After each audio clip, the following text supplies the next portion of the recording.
Harry and Meghan are leaving the palace to become financially independent. It's so funny you keep saying Meghan Markle, you know it's Sussex. Everyone says they don't have time to make homemade meals, but if you just have 3 nannies, 2 butlers, a housekeeper, a driver, and a full-time personal assistant, you have all the time in the world. Stop making excuses and start moving snacks from one bag to another. And of course, our focaccia bread isn't complete without our flour sprinkles. Flour sprinkles! You know you've made it when you've acquired a huge fan base of bullies. Hashtag Sussex Squad. They wanted to know how brown the baby was gonna be. Concerns and conversations about how dark his skin might be when he's born. That's not racist. Even black people wanna know how brown the baby gonna be. It started with a silence, one of those awkward, loaded pauses that says more than a punchline ever could. Kevin Hart was barely 3 minutes into his monologue at the BET Awards when the mood shifted. The girl that looked like she won a pageant every day? You won every day?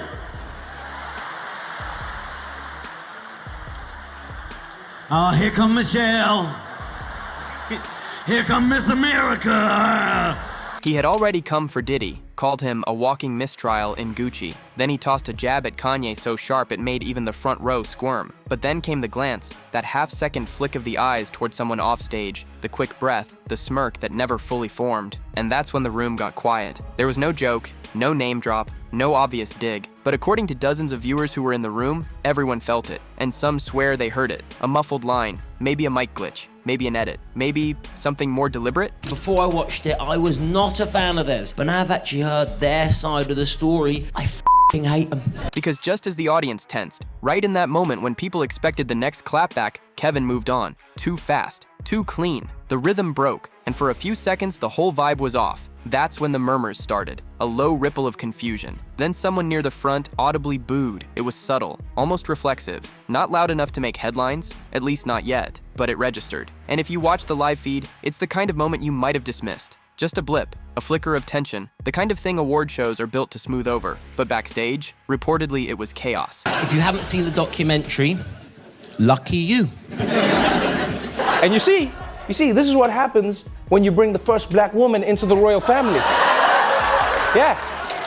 Insiders claim Kevin's set had gone through at least 3 rounds of clearance. Meghan Markle's name, allegedly, was part of an early draft. A line about wine, royalty, and rosé-colored delusions. But by the time the teleprompter rolled, gone, scrubbed, and people started asking why. By midnight, the clip was already circulating. Phone footage, fuzzy audio, fans lip-reading Kevin's body language like it held the secrets of Buckingham Palace. The boo had been captured, slowed down, looped, enhanced. And the theory? Someone high up, maybe in Meghan's camp, maybe in network brass, had stepped in, pulled the line, silenced the shot. But that tiny act of censorship, if that's what it was, did the opposite of damage control. Because now the question wasn't, did Kevin Hart make fun of Meghan? It was, why didn't he? Reopen British markets for American companies. All that Britain demands in return is that we keep these 2. No! I refuse! I'm sick of it! And the answer to that lit a fuse no one was ready for, because by sunrise, the fire was raging, and Meghan Markle was trending for not being roasted. But that was just the beginning. By the time most of Los Angeles was waking up, Meghan Markle's name was already clawing its way to the top of the trending charts. Not because of something she said, but because of what Kevin Hart allegedly didn't. It wasn't even clear what the joke was supposed to be. That's what made it so viral. The mystery. On TikTok, a blurry audience clip racked up over 100,000 views in under 2 hours. The caption? The joke they cut. Listen close at 0:23. People zoomed in, slowed it down, added subtitles they made up themselves. Some swore you could hear Kevin whisper, Megxit Merlot. Others claimed a front row guest was caught mouthing, ooh, he skipped it. The more people argued, the more the video spread. It landed on X, formerly Twitter, by 6 a.m. Eastern, slapped with the hashtag Hart versus Markle. Then came the avalanche. Meme accounts, burner pages, royal gossip bloggers. Everyone had a theory. Some joked that Meghan must have bought airtime to dodge a punchline. My name is Meghan Sussex now.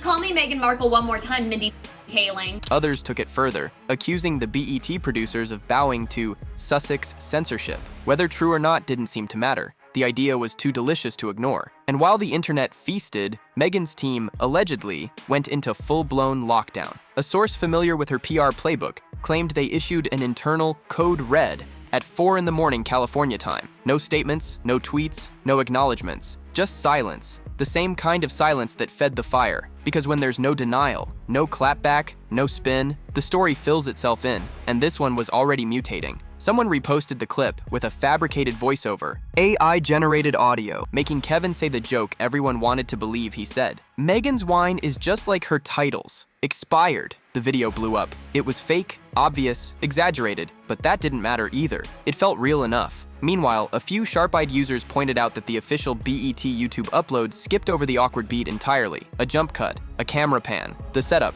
erased. And that only confirmed the conspiracy for those already convinced. Suddenly, the absence became the story, and Meghan Markle found herself, once again, at the center of a narrative she didn't control, this time as the punchline that never aired. But she wasn't alone anymore. Welcome to my garden. Well, it's not my garden, it's a set actually, but welcome to my set. Because within 12 hours, other comedians were joining in, and they weren't pulling their punches. By mid-morning, Meghan's team had finally cracked. A controlled leak went out to People magazine, worded so carefully it might as well have been dipped in legal gloss. A source close to Kevin Hart confirms there were no jokes made about Meghan Markle during his BET Awards performance, and any rumors suggesting otherwise are categorically false, polite, firm, non-committal. The kind of denial that's meant to shut things down. But it did the exact opposite, because now, it wasn't just a conspiracy theory, it was a cover-up. At least that's how it played online. Comment sections exploded. Why even issue a denial unless you've got something to hide? They're trying to memory hole a joke that didn't even happen. This is PR damage control 101, and they're failing.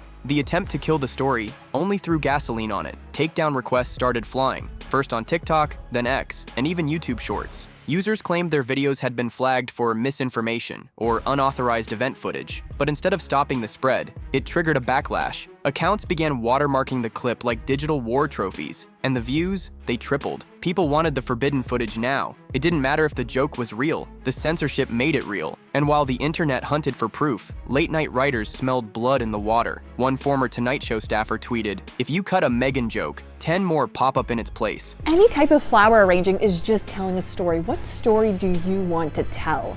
Maybe leave the country.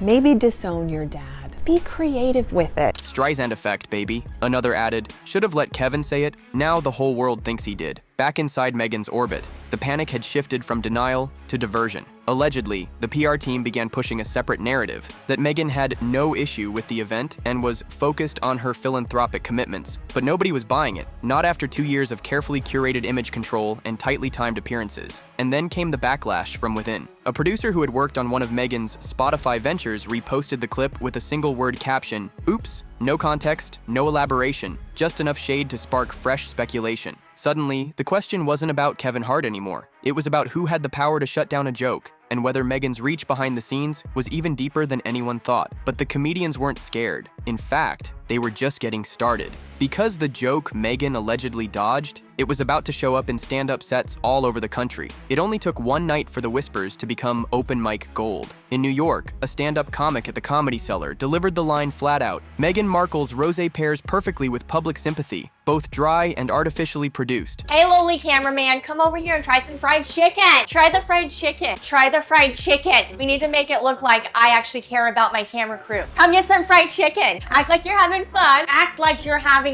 fun. I want my home to feel welcoming. Do you feel welcome? Does my soundstage welcome you? Mindy and I are such great friends, like besties. Like, I love her. Like, she doesn't know my name, but we're best friends.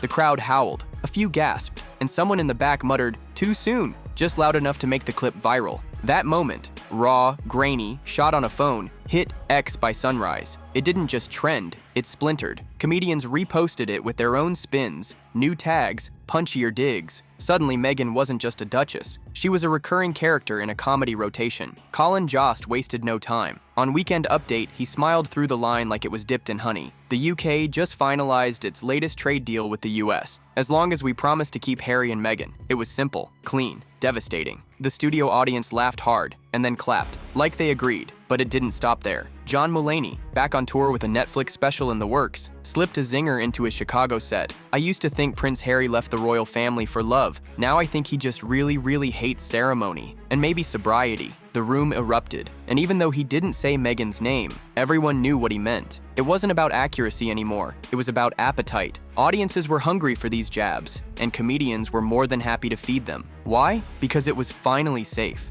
Ginger Royal meets fit American actress. She then discovers that everything is so unfair. He then discovers that racism is actually a bad thing.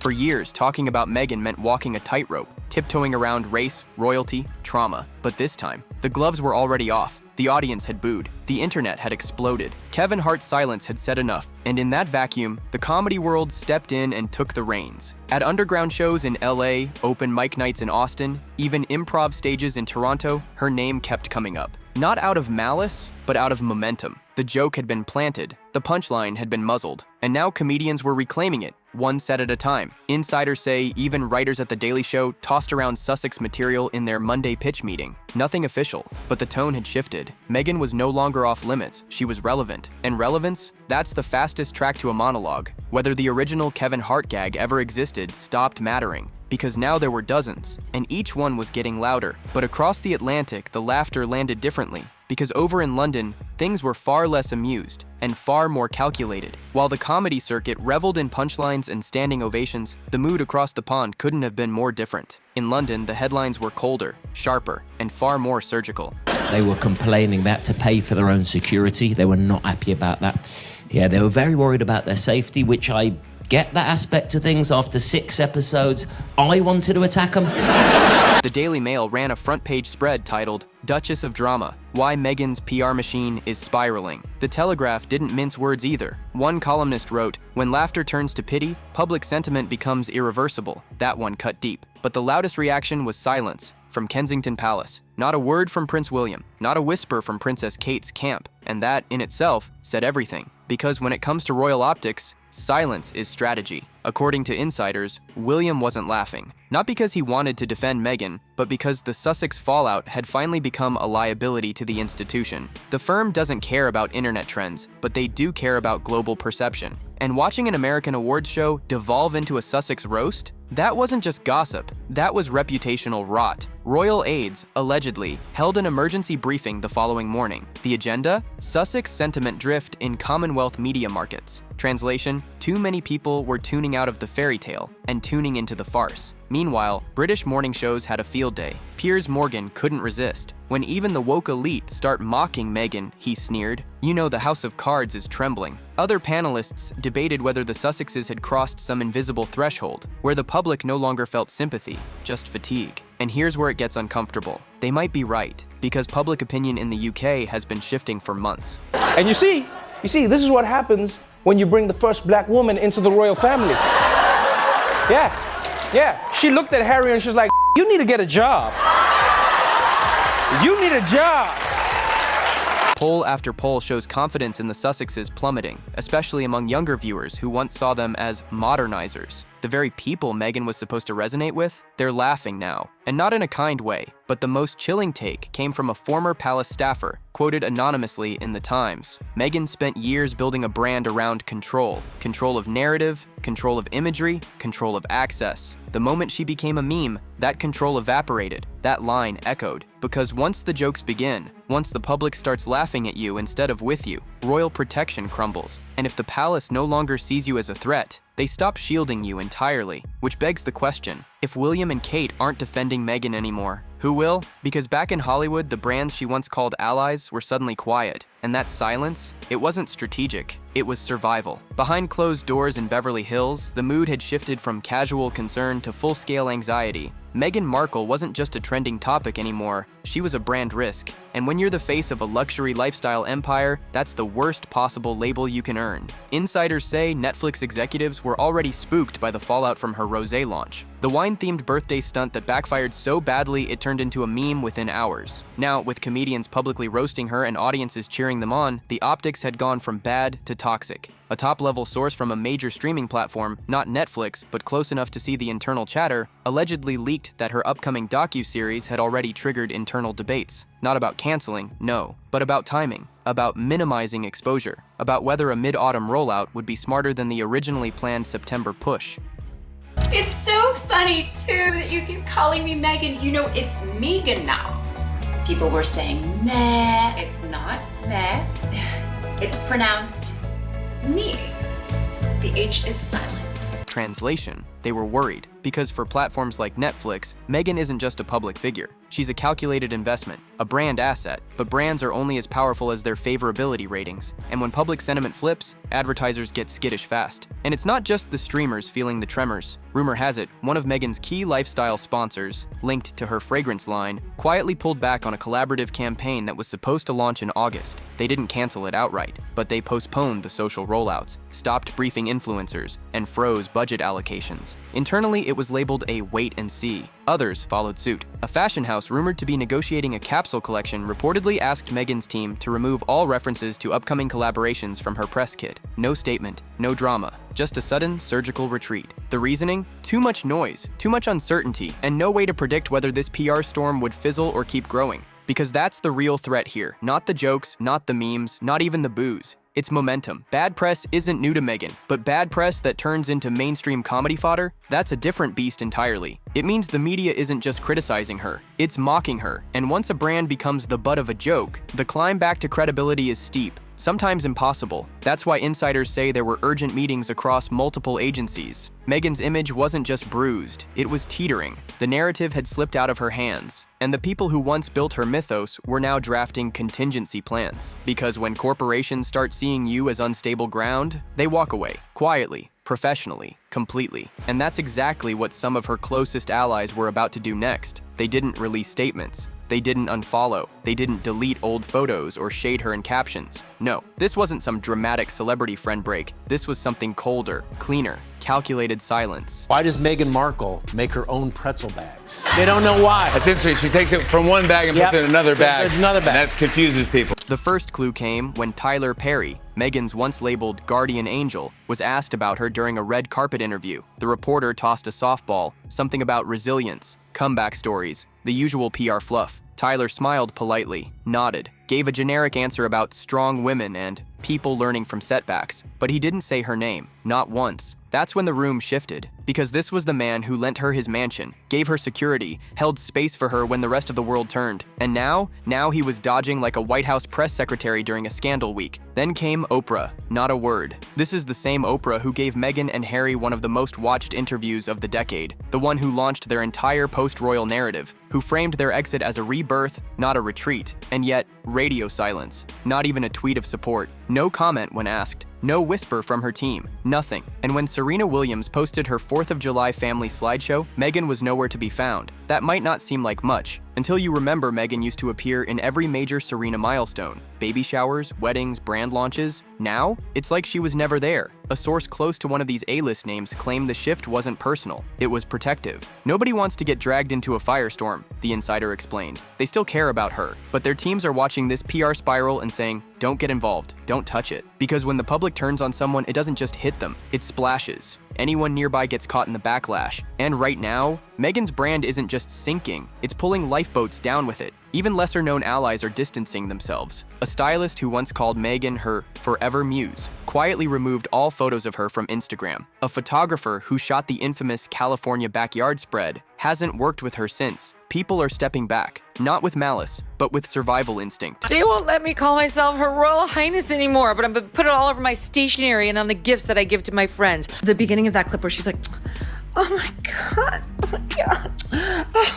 oh, it's like, it's so inauthentic. And the result? Meghan finds herself increasingly isolated, not exiled, not abandoned, but unmentioned. Which in Hollywood is sometimes worse, because fame doesn't die with a bang. It dissolves with omission. But Meghan's team wasn't about to let her fade, not without a fight. Because the next move they made, it screamed damage control, and it may have come too late. The call reportedly came in just after sunrise. Meghan's team had seen enough. The booze, the TikToks, the comedy clips, the headlines. It was spiraling too fast, too loud, and worse, it wasn't slowing down. That's when someone on her PR team allegedly dropped the nuclear phrase, "We need a redemption arc." Cue the pivot. Behind the scenes, emergency strategy decks were flying across inboxes. Crisis consultants briefed Meghan's inner circle on options, tearful sit-down interviews, a podcast relaunch framed around healing through humor, maybe even a surprise appearance at a high-profile charity gala, anything that could flip the narrative, and fast. According to 2 sources, one name was floated repeatedly in those calls: Judy Smith. Yes, the Judy Smith, the real-life fixer who inspired Olivia Pope from Scandal. The same crisis management powerhouse who once helped manage public fallout for stars, politicians, even royals. If that name's being mentioned, it means the situation is officially DEFCON 3.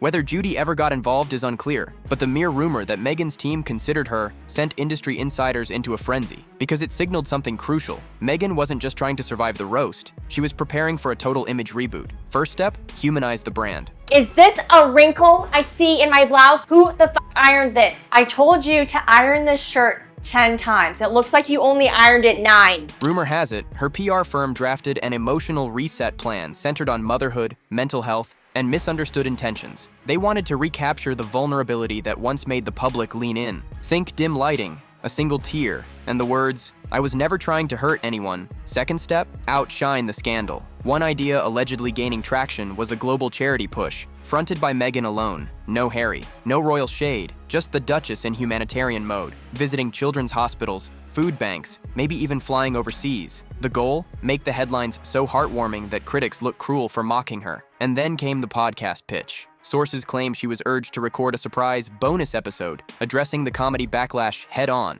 but with grace. Not anger, not denial, just a firm, composed tone, laced with carefully scripted vulnerability. If laughing at me brings people joy, maybe that's something I can learn to laugh with too. That kind of line. Pre-approved, pre-tested, perfectly paced. But here's the thing. No plan works if the public isn't willing to listen. And after weeks of roasting, ridicule, and vanishing allies, the appetite for sympathy had all but vanished. Still, Meghan's team pushed forward. The press machine turned its gears. Photo ops were quietly arranged, talking points distributed. Her next move was locked and loaded. But what no one accounted for was how the public would react. Because when the narrative gets this slippery, all it takes is one poll, one data point, to show how deep the shift really goes. The numbers didn't lie. As the damage control machine cranked out its carefully staged empathy plays, new polling data quietly dropped. Nothing splashy, no dramatic headlines, just a subtle update to a long-running sentiment tracker measuring favorability among public figures. Meghan Markle's approval rating down to 29%. So let me start with you, sir. You've lived a life with the royal family, you've had everything handed to you, but you say your life has been hard, and now you've written all about it in your new book, Where? Yes, that's right, friend. You see, my wife and I are totally like, you should write a book because your family like stupid and then so are like journalists. That's not a dip, that's a collapse. And while her defenders were quick to cry foul, blaming media bias, bot farms, and royal smear campaigns, others saw it for what it was, a tipping point. Because when nearly 3 out of 4 people say they don't trust your narrative anymore, the narrative is broken. Even more telling, the breakdown by age. The same young demographic Meghan had once captivated, millennials, Gen Z, the progressive crowd, were showing sharp fatigue, not anger, not outrage, just tiredness. Comments flooded social threads with phrases like, "It's always something," and "I can't keep defending her." That kind of apathy is the true death knell in modern celebrity culture. Not hate, indifference, and the comedy storm only hardened it. Because for years, critics had been dismissed as cruel or jealous or out of touch. But jokes, laughter, that's collective, that's cultural. You don't trend #1 because of trolls. You trend because the mainstream tuned in. Analysts on morning panels tried to dissect the shift. One guest on Good Morning Britain put it bluntly, when public figures weaponize victimhood too often, it starts to dull. The audience stops reacting. Another added, you can only call it bullying so many times before people stop believing it's bullying. That's the edge Meghan now found herself standing on. The razor-thin line between misunderstood and overplayed. And people weren't just turning on her. They were questioning the entire Sussex apparatus. Harry's silence throughout the whole ordeal didn't help. He was nowhere. No statements, no hand-holding, no behind-the-scenes footage of support, just whispers of tension, distance, separate PR paths. That silence created space, and that space filled with speculation. So you hate journalists? That's right. And now you wrote a book that reports on the lives of the royal family. Right. So you're a journalist.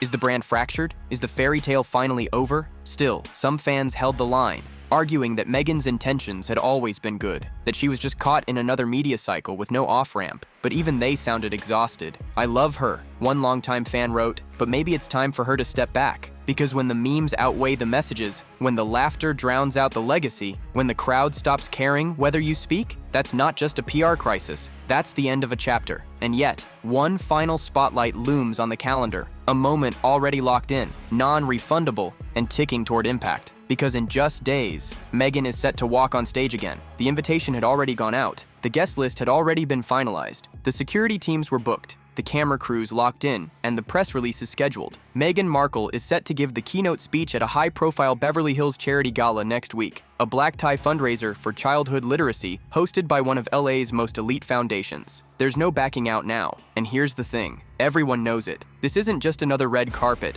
This isn't a quiet podcast drop or a controlled Instagram rollout. This is a live room, real people, real reactions, unpredictable energy, exactly the kind of setting where a single misstep, one facial expression, one off-script line, one audience murmur, can spiral into headlines by morning. And after the BET Awards, after the TikToks, after the boos and comedy blitz and sponsor tremors, insiders say Meghan's camp is gritting their teeth. Not because they're unprepared, they're always prepared, but because they finally lost the one thing that used to protect her at events like this: control. No amount of pre-cleared talking points can stop a crowd from shifting, and the fear, unspoken but thick in the air, is that this audience might not be as friendly as years past. It only takes one awkward pause, one moment of silence, or God forbid, another boo. Allegedly, her team has spent the past 48 hours rehearsing every contingency. What if she's heckled? What if someone walks out? What if she gets a standing ovation and it's only from the front row? They're even reportedly coordinating applause cues with foundation staff to make sure the energy stays up. But you can't script public opinion. You can't force a comeback when the room no longer wants to cheer. And the weirdest part? Some insiders are actually hoping for a moment of rawness, a real unscripted beat, maybe even a breakdown. At least if she tears up on stage, one former publicist whispered, people will believe she's human again. It's come to that. From Duchess to Disruptor to Punchline to maybe redemption? No one knows. But what's clear is this. This next appearance isn't just a gala. It's a test. Not of Meghan's speechwriting, not of her style, but of her ability to own the room again. Because the crowd has changed. The stakes have changed. And for the first time in years, the cameras won't be the problem. It'll be the silence. The kind of silence that used to be regal, but now feels like judgment. So here we are, Meghan Markle, one mic, one room, one last chance to flip the script before the public writes its own ending. Drop your thoughts below, like, subscribe, and stay tuned. The next video is waiting, and you won't believe what's coming next.